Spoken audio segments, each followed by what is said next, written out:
ஏங்க இன்னைக்கு எள்ளை பற்றி பார்க்கலாங்க. இப்போல்லாம் எள்ளை பயிர் பண்ணுறதே பெரிய கஷ்டமாக இருக்குதுங்க. முதல்லாம் கிளிதே எள்ளை கோதுமைங்க துரத்திட்டு இருந்தோம். இப்போ பார்த்தீங்கன்னா அதோட இந்த மயிலும் சேர்ந்துக்கிட்டு பண்ணுற அலும்புங்க ஏன் கேட்குறீங்க.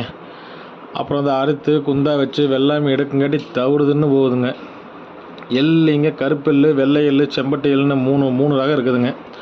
நம்ம டாக்டர் மாட்ட கேட்டிங்கன்னா அதில் கால்சியம், மெக்னீசியம், பாஸ்பரஸ், இரும்புச்சத்து, வைட்டமின் பி, வைட்டமின் இ எல்லாம் நிறையா சொல்லுவாங்க.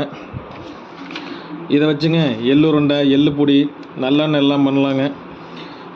நல்லெண்ணெய் இருக்கிறங்க சீசா மேலுங்கிறதுங்க இதயத்துக்கு ரொம்ப நல்லதுங்க. இதில் இருக்கிற மெக்னீசியத்தை பார்த்தீங்கன்னா ரத்த அழுத்தத்தை குறைக்குதுங்க. அடுத்ததுங்க அதே மாதிரிங்க கால்சியம் இருக்குதுங்க, அதனால் எலும்பு வலுவாக படுத்துங்க. அப்புறங்க இதில் இருக்கிற பாஸ்பரஸு, கால்சியமுங்க சீர சக்தி அதிகமாக்கிங்க, உப்பை செருக்கி வைக்குதுங்க.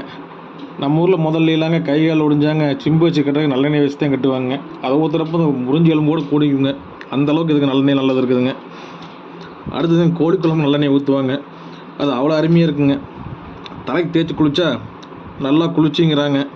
அதனால தானே நம்ம ஆடி நோம்பிக்கு புது மாப்பிள்ளைக்கெல்லாம் நம்ம ஊரில் தான் தேய்ச்சி விட்றாங்க. சரிங்க ஃப்ரெண்ட்ஸ், இந்த வீடியோ பிடிச்சிருந்தா லைக் பண்ணி, ஷேர் பண்ணி, கமெண்ட் பண்ணிவிட்டு அப்படியே போகிற ஓக்கில் சப்ஸ்கிரைப் பண்ணிட்டு போங்க.